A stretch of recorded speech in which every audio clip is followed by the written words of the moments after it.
ആകാശവാണി.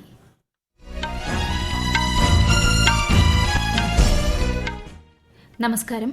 വാർത്തകൾ വായിക്കുന്നത് കൃഷ്ണ പ്രകൃതി.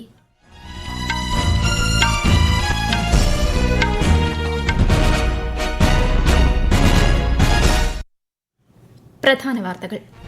നിയമസഭാ തിരഞ്ഞെടുപ്പിനുള്ള സ്ഥാനാർത്ഥി പ്രഖ്യാപനം തുടർന്ന് രാഷ്ട്രീയ പാർട്ടികൾ. തിരഞ്ഞെടുപ്പ് പ്രചാരണ ചൂടിൽ കേരളം. നിയമസഭാ തിരഞ്ഞെടുപ്പിനോടനുബന്ധിച്ചുള്ള ചെലവ് നിരീക്ഷകർ സംസ്ഥാനത്ത് എത്തിത്തുടങ്ങി.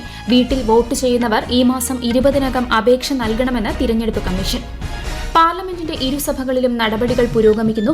റെയിൽവേ ധന അഭ്യർത്ഥനകളിൽ ലോക്സഭയിൽ ചർച്ച ആരംഭിച്ചു.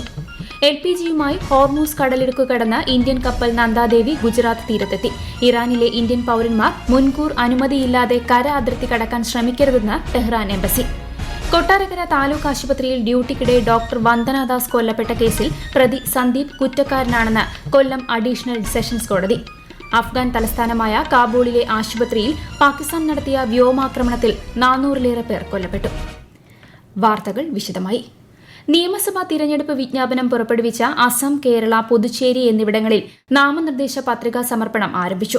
ഈ മാസം 23 വരെയാണ് പത്രിക സമർപ്പിക്കാനുള്ള സമയപരിധി. 24-നാണ് പത്രികകളുടെ സൂക്ഷ്മ പരിശോധന. 26 വരെയാണ് പത്രിക പിൻവലിക്കാൻ സമയം അനുവദിച്ചിരിക്കുന്നത്. ഏപ്രിൽ 9-നാണ് വോട്ടെടുപ്പ്.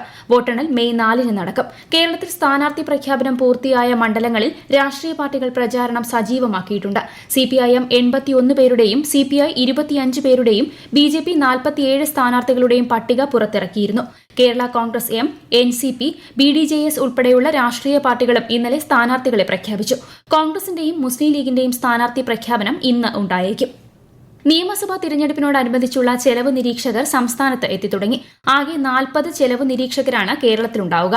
കൂടുതൽ വിവരങ്ങളുമായി ആകാശവാണി ലേഖകൻ സ്മിതി M. പള്ളുരുത്തി.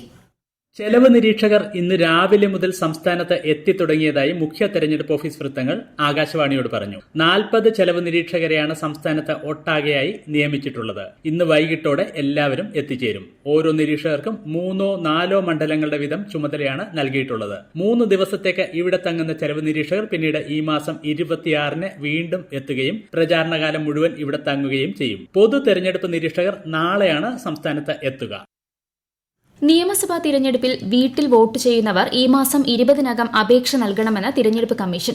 തിരഞ്ഞെടുപ്പ് കമ്മീഷന്റെ പോർട്ടലിൽ നിന്ന് ഡൌൺലോഡ് ചെയ്തെടുത്ത ഫോം 12D-യിൽ ബൂത്ത് ലെവൽ ഓഫീസർ മുഖേനയോ നേരിട്ട് റിട്ടേണിംഗ് ഓഫീസർക്കോ നൽകാമെന്ന് മുഖ്യ തിരഞ്ഞെടുപ്പ് ഓഫീസർ അറിയിച്ചു.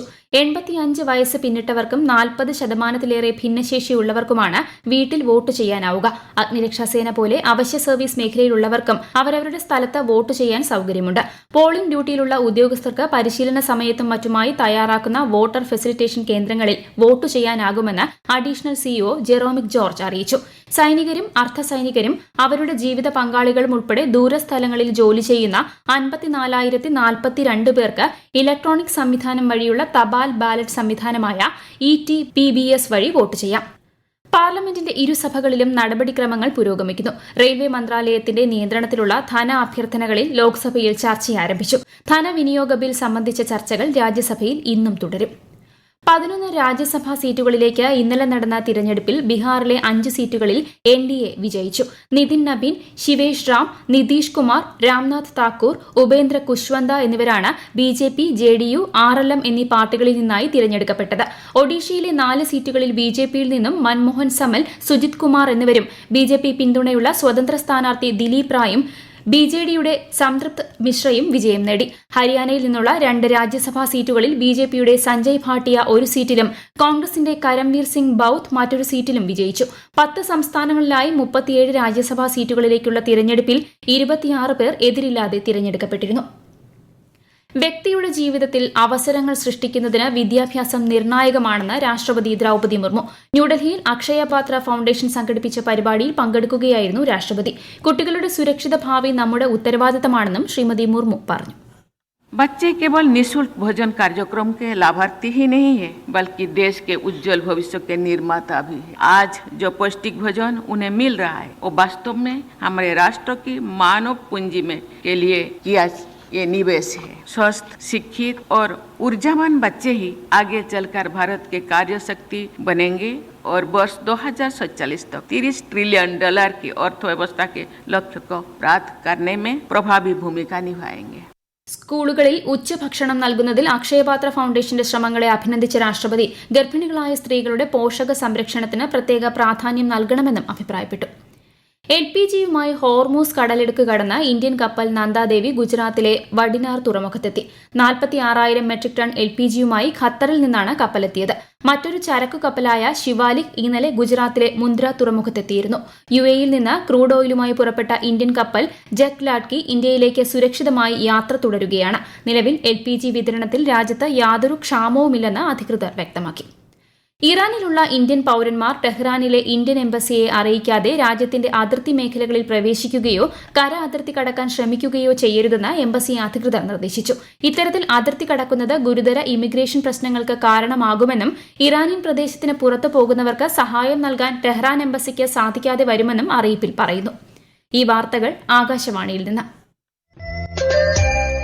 ആകാശവാണി വാർത്തകളും വാർത്താധിഷ്ഠിത പരിപാടികളും all India radio news Thiruvananthapuram YouTube ചാനലിലും @all India radio news Thiruvananthapuram Facebook പേജിലും AR News_ തിരുവനന്തപുരം ഇൻസ്റ്റഗ്രാം അക്കൌണ്ടിലും @AR News_TVM X ഹാൻഡിലും ലഭ്യമാണ്.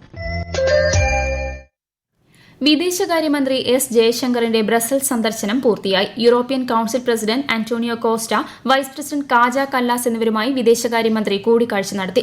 യൂറോപ്യൻ യൂണിയനിലെ വിദേശകാര്യമന്ത്രിമാരുമായും ശ്രീ ജയശങ്കർ ചർച്ച നടത്തി. ഇന്ത്യ-EU ബന്ധങ്ങളിലെ വഴിത്തിരിവാണ് സ്വതന്ത്ര വ്യാപാര കരാറെന്ന് സംഭാഷണങ്ങളിലെ വിശദാംശങ്ങൾ പങ്കുവച്ചുകൊണ്ട് അദ്ദേഹം പറഞ്ഞു. കരാർ വലിയ സാമ്പത്തിക സാധ്യതകൾ തുറക്കുമെന്നും ശ്രീ ജയശങ്കർ വ്യക്തമാക്കി. അയൽ രാജ്യങ്ങളിൽ മുസ്ലിം വിരുദ്ധത നിലനിൽക്കുന്നതായി പാകിസ്ഥാൻ വ്യാജ പ്രചാരണം നടത്തുന്നതായി UN വേദിയിൽ ഇന്ത്യ. ഇന്ത്യക്കെതിരെ തെറ്റായ ആരോപണങ്ങൾ ഉന്നയിക്കാൻ ചില സംഘടനകളെ പാകിസ്ഥാൻ ഉപയോഗിക്കുന്നതായും ഐക്യരാഷ്ട്രസഭയിലെ ഇന്ത്യയുടെ പ്രതിനിധി P. ഹരീഷ് പറഞ്ഞു.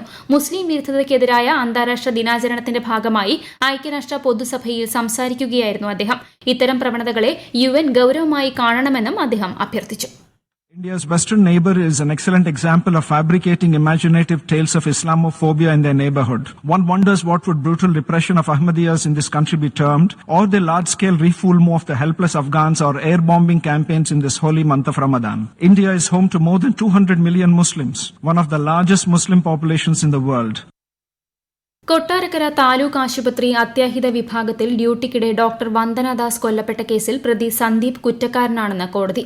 കൊല്ലം അഡീഷണൽ സെഷൻസ് കോടതിയാണ് പ്രതി കുറ്റക്കാരനാണെന്ന് കണ്ടെത്തിയത്. ശിക്ഷാവിധി മറ്റന്നാൾ പ്രസ്താവിക്കും. പ്രതി മാനസിക രോഗിയാണെന്ന പ്രതിഭാഗം വാദം കോടതി അംഗീകരിച്ചില്ല. നിയമസഭാ തിരഞ്ഞെടുപ്പിന് മുന്നോടിയായി കേരളത്തിലെ IAS, IPS ഉദ്യോഗസ്ഥർക്കുള്ള സ്ഥലം മാറ്റം സംബന്ധിച്ച ഉത്തരവ് കേന്ദ്ര തിരഞ്ഞെടുപ്പ് കമ്മീഷൻ പുറത്തിറക്കി. കോഴിക്കോട് ജില്ലാ പോലീസ് മേധാവിയായി നാരായണനെയും തൃശൂർ റേഞ്ച് DIGയായി തോംസൺ ജോസിനെയും നിയമിച്ചു. K. ഇമ്പശേഖരനാണ് ആലപ്പുഴ ജില്ലാ കളക്ടറുടെ ചുമതല. പശ്ചിമബംഗാളിൽ നിയമസഭാ തിരഞ്ഞെടുപ്പ് പ്രഖ്യാപിച്ചതിന് പിന്നാലെയുണ്ടായ ഉന്നത ഉദ്യോഗസ്ഥരുടെ സ്ഥാനമാറ്റത്തിൽ അതൃപ്തി പ്രകടിപ്പിച്ച് പശ്ചിമബംഗാൾ മുഖ്യമന്ത്രി മമതാ ബാനർജി.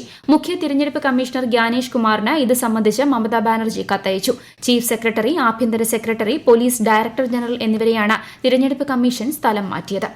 നാർക്കോട്ടിക് കൺട്രോൾ ബ്യൂറോയുടെ രൂപീകരണ ദിനത്തിൽ ഉദ്യോഗസ്ഥർക്ക് ആശംസകൾ നേർന്ന് കേന്ദ്ര ആഭ്യന്തരമന്ത്രി അമിത്ഷാ. രാജ്യത്തെ യുവാക്കളെ മയക്കുമരുന്നിൽ നിന്ന് സംരക്ഷിക്കാൻ പ്രതിജ്ഞാബദ്ധമായ സ്ഥാപനമാണ് NCB എന്ന് അദ്ദേഹം പറഞ്ഞു.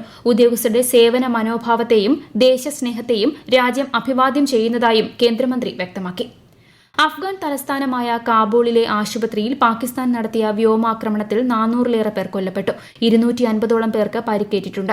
വ്യോമാക്രമണത്തിൽ ആശുപത്രിയുടെ വലിയൊരു ഭാഗം തകർന്നതായി താലിബാൻ സർക്കാർ വക്താവ് അറിയിച്ചു. ആക്രമണത്തിൽ UN-ഉം വിവിധ മനുഷ്യാവകാശ സംഘടനകളും ആശങ്ക പ്രകടിപ്പിച്ചു. ഹോർമൂസിലൂടെ ഇന്ത്യൻ കപ്പലുകളെ സുരക്ഷിതമായി കടത്തിവിടുന്നതിന് പകരമായി ഫെബ്രുവരിയിൽ ഇന്ത്യ പിടിച്ചെടുത്ത 3 ടാങ്കറുകൾ വിട്ടുകൊടുക്കണമെന്ന് ഇന്ത്യ ആവശ്യപ്പെടുന്നതായി പറയുന്ന വാർത്തകൾ വ്യാജമെന്ന് കേന്ദ്ര സർക്കാർ. പ്രധാന വാർത്തകൾ വീണ്ടും. നിയമസഭാ തിരഞ്ഞെടുപ്പിനുള്ള സ്ഥാനാർത്ഥി പ്രഖ്യാപനം തുടർന്ന് രാഷ്ട്രീയ പാർട്ടികൾ. തിരഞ്ഞെടുപ്പ് പ്രചാരണ ചൂടിൽ കേരളം. നിയമസഭാ തിരഞ്ഞെടുപ്പിനോടനുബന്ധിച്ചുള്ള ചെലവ് നിരീക്ഷകർ സംസ്ഥാനത്ത് എത്തിത്തുടങ്ങി. വീട്ടിൽ വോട്ട് ചെയ്യുന്നവർ ഈ മാസം 20-നകം അപേക്ഷ നൽകണമെന്ന് തിരഞ്ഞെടുപ്പ് കമ്മീഷൻ. പാർലമെന്റിന്റെ ഇരുസഭകളിലും നടപടികൾ പുരോഗമിക്കുന്നു. റെയിൽവേ ധന അഭ്യർത്ഥനകളിൽ ലോക്സഭയിൽ ചർച്ച ആരംഭിച്ചു. LPGയുമായി ഹോർമൂസ് കടലിടുക്ക് കടന്ന ഇന്ത്യൻ കപ്പൽ നന്ദാദേവി ഗുജറാത്ത് തീരത്തെത്തി. ഇറാനിലെ ഇന്ത്യൻ പൌരന്മാർ മുൻകൂർ അനുമതിയില്ലാതെ കര അതിർത്തി കടക്കാൻ ശ്രമിക്കരുതെന്ന് ടെഹ്റാൻ എംബസി. കൊട്ടാരക്കര താലൂക്ക് ആശുപത്രിയിൽ ഡ്യൂട്ടിക്കിടെ ഡോക്ടർ വന്ദനദാസ് കൊല്ലപ്പെട്ട കേസിൽ പ്രതി സന്ദീപ് കുറ്റക്കാരനെന്ന് കൊല്ലം അഡീഷണൽ സെഷൻസ് കോടതി. അഫ്ഗാൻ തലസ്ഥാനമായ കാബൂളിലെ ആശുപത്രിയിൽ പാകിസ്ഥാൻ നടത്തിയ വ്യോമാക്രമണത്തിൽ 400-ലേറെ പേർ കൊല്ലപ്പെട്ടു. വാർത്തകൾ കഴിഞ്ഞു. അടുത്ത വാർത്താ പ്രക്ഷേപണം വൈകിട്ട് 3 മണിക്ക്.